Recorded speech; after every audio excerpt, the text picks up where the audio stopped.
Hello friends, I am doctor Beena Sethi. Welcome to my channel. और आज मैं आपके साथ डिस्कस करने वाली हूँ प्रेगनेंसी के पहले 2 week, first 2 weeks of pregnancy. वो कैसे होते हैं, कौन से होते हैं, उनमें क्या क्या चेंजेस आते हैं और उसमें would be mummy and would be daddy को क्या क्या प्रिकॉशंस लेनी होती हैं, क्या सावधानियां रखनी होती हैं। तो आज हम एक एक करके इन सारे क्वेश्चंस के आंसर देंगे, क्योंकि अभी तक के जो मेरे वीडियोस थे उनमें मैंने बताया ओवुलेशन डे, प्रेगनेंसी के सिम्टम्स और पीरियड्स में कैसे हम ट्रैक करें। बहुत सारे टॉपिक्स को मैंने प्रेगनेंसी से पहले वाले जो टॉपिक्स हैं उनको कवर किया। आज से मैं एक नई प्लेलिस्ट स्टार्ट कर रही हूं जिसमें प्रेगनेंसी पूरा फर्स्ट वीक से लेके 40 वीक तक की प्रेगनेंसी में क्या क्या होता है, हम इसको एक एक दो वीक के अकॉर्डिंग डिस्कस करेंगे। क्योंकि मेरे बहुत सारे व्यूअर्स जो हैं वो अब प्रेग्नेंट हो चुकी हैं लेडीज, और वो चाहती हैं कि आप हमें बताओ हमें क्या खाना चाहिए, क्या नहीं खाना चाहिए और क्या क्या सावधानी कौन से मंथ में रखनी चाहिए। तो आज से मैं अपनी व्यूअर्स के लिए एक नई playlist pregnancy first week to 40th week start करने वाली हूँ। तो देखिए, आज हम डिस्कस कर रहे हैं फर्स्ट एंड सेकेंड वीक, है ना। फर्स्ट एंड सेकेंड वीक में क्या क्या होता है, पहले हमें ये देखना चाहिए प्रेगनेंसी का फर्स्ट वीक और सेकेंड वीक कौन सा होता है। अगर आपने जनवरी में 1 जनवरी को आपका पीरियड आया था और उसी मंथ में आपने कंसीव किया है, तो आपका 1 जनवरी से लेके 14 जनवरी तक का जो टाइम है वो कहलाता है फर्स्ट 2 वीक्स। अब आप कहेंगे रिलेशन तो हमने 14 जनवरी या उसके बाद बनाया था, कंसीव तो हमने उसके बाद किया था, तो हम इसको प्रेगनेंसी में क्यों काउंट करते हैं। आप ऐसे समझिए, प्रेगनेंसी के लिए एक एग सेल होनी चाहिए, यानी कि एक अंडा होना चाहिए फीमेल के पास, और मेल के पास से एक स्पर्म आता है, तभी तो प्रेगनेंसी होती है। तो ये अंडे का जो बनने का काम है ये इन्हीं 2 वीक्स में स्टार्ट हो जाता है। जब आप पहली जिस मंथ में आपने कंसीव किया है उसकी जो पहली डेट होती है, जैसे अगर 1 जनवरी को आपको पीरियड्स आए थे तो 1 जनवरी के बाद ही 2 जनवरी से ही आपका जो ओवरीज हैं उनमें धीरे धीरे एक अंडे का साइज बढ़ने लगता है। एक्चुअली अंडा तो छोटा सा ही होता है, लेकिन उसके बाहर एक हार्मोन्स का एक लिक्विड का बैग सैक बन जाता है। वो सैक धीरे धीरे इंक्रीज होता जाता है, और जब उसका साइज ग्रेटर देन 18 mm हो जाता है तो वो कभी भी फट सकता है। तो ये बाहर जो इसके लिक्विड भरा हुआ होता है, हार्मोन्स भरे हुए होते हैं, ये फट जाते हैं और ये थैली फट जाती है, और ये जो छोटा सा अंडा है ये फैलोपियन ट्यूब में आ जाता है।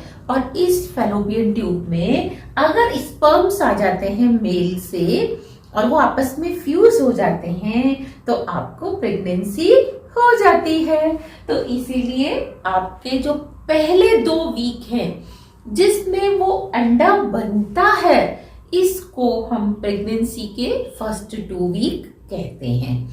और इसमें क्या क्या चेंजेस आते हैं, चाहे आपने एक्चुअली कंसीव नहीं किया लेकिन आपको पूरी सावधानी रखनी है, जैसे कि एक प्रेग्नेंट लेडी रखती है। यानी कि आपको कोई जर्नी इस टाइम पे नहीं करनी। जिस मंथ में आप कंसीव करने के लिए सोच रहे हो, जर्नी नहीं करनी।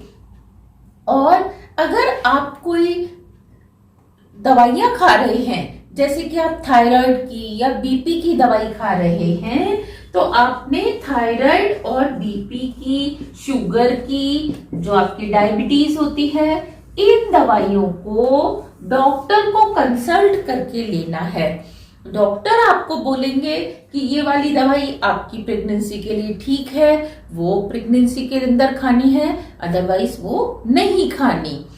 साथ में आपने जंक फूड बिल्कुल भी नहीं खाना।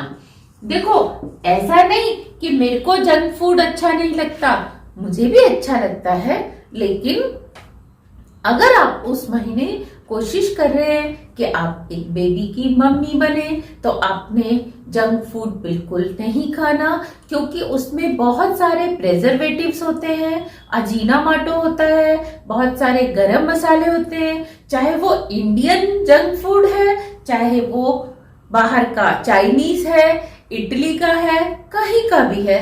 आपने जंक फूड नहीं लेना, क्योंकि वो मसाले और वो प्रेजर्वेटिव्स, वो फास्ट फूड, वो आपके लिए अच्छा नहीं है। इसके बाद आपने अपने आप से कोई और मेडिसिन नहीं लेनी। अगर आपको फीवर है या आपको अचानक से कोल्ड हो गया है, आपको वॉमिटिंग हो रही है, आपको कॉन्स्टिपेशन है या आपको लूज मोशन है, तो आपने अपने आप से कोई सी भी मेडिसिन नहीं लेनी। डॉक्टर को कंसल्ट करना है कि this month I am planning और मैं क्या करूं। अब क्या करना चाहिए? आपको फ्रेश फ्रूट्स लेने चाहिए, थोड़े से ड्राई फ्रूट्स लेने चाहिए, और ड्राई फ्रूट्स मैंने अपने पिछले वीडियोस में बताया, आपने उनको सोक करके लेना है। और कितना, पहले आप उसको वॉश कर लीजिए, और सोक करने के लिए ऐसा नहीं कि इतना सा ड्राई फ्रूट है और आप इतने बड़े गिलास में उसको पानी डाल के सोक करने, नहीं, बस इतना पानी डालते हैं कि वो भीग जाए, इसके ऊपर ज्यादा पानी नहीं डालते। तो ड्राई फ्रूट्स ले सकते हैं, आप सैलेड ले सकते हैं। सैलेड के बाद आप ग्रीन वेजिटेबल्स जितनी ज्यादा ले सकते हैं, ग्रीन वेजीज को आप ज्यादा से ज्यादा लें, और नॉनवेज ना लें। नॉनवेज अगर आप स्मोक करते हैं तो स्मोक ना करें, और अगर आप अल्कोहल लेते हैं तो प्लीज अल्कोहल भी इन दिनों में ना लें, और अपने ये सारे थायराइड, बीपी, डायबिटीज को कंट्रोल करें। इसके अलावा कोई हेवी एक्सरसाइज बिल्कुल नहीं करनी है। हाँ, जो आप लाइट एक्सरसाइज करते हैं, सिंपल वॉकिंग है, या आप कोई हल्का योगा करते हैं, पावर योगा नहीं, जो आप लाइट योगा करते हैं, वो आप कंटिन्यू कर सकते हैं। तो ये आपने देखा कि आपको क्या क्या करना है फर्स्ट 2 वीक्स में और क्या क्या नहीं करना है। इसके बाद आपको आता है कि क्या चेंजेस आते हैं इस दौरान। जो आपकी ओवरी है, मैंने आपको बताया, उसमें एग का जो साइज है वो धीरे धीरे धीरे धीरे से बढ़ता जाता है, और जब वो 18 mm का हो जाता है तो वो किस में आ जाता है? फैलोपियन ट्यूब में आ जाता है। और इस या तो राइट साइड से आता है या लेफ्ट साइड से। और ये जो आपकी ओवरी है, ओवरी की जो अंदर की जो दीवार होती है ना, उसके ऊपर एक लेयर बन जाती है। जैसे ही 1 जनवरी को आपको पीरियड आते हैं, तो जो पुरानी वाली लेयर थी पिछले महीने की, ये लेयर टूट के सर्विक्स और वेजाइना से क्या होती है? बाहर निकल जाती है, और एक नई लेयर का फॉर्मेशन स्टार्ट होता है। सेकंड डेट से ही, सेकंड, थर्ड, फोर्थ, धीरे धीरे धीरे धीरे इस लेयर की थिकनेस बढ़ती जाती है। इसको हम एंडोमेट्रियम भी बोलते हैं, जिसको आप बच्चेदानी की अंदर की दीवार भी बोल सकते हैं। अब इसकी थिकनेस बढ़ने से क्या होता है कि जब यहाँ पे एग का साइज पूरा 18 mm या इससे बड़ा हो गया, उस दिन, जिस दिन रप्चर होगा, वो ओवुलेशन डे होगा। इसी टाइम मेल से एक स्पर्म आता है, जो स्पर्म इससे फ्यूज हो जाता है, दोनों आपस में मिल जाते हैं। दोनों के मिलने से क्या होता है? एक जाइगोट बनता है। ये जाइगोट पहले एक सेल का होता है और फिर ये धीरे धीरे धीरे धीरे बढ़ता है और ये यहीं पे पहले ये इसकी थैली फटती है, फटने के बाद ये जो स्पर्म आया है वो इससे मिलता है और मिलने के बाद ये पहले एक सेल का होता है, फिर ये और बड़ा होता है, फिर ये और बड़ा होता है।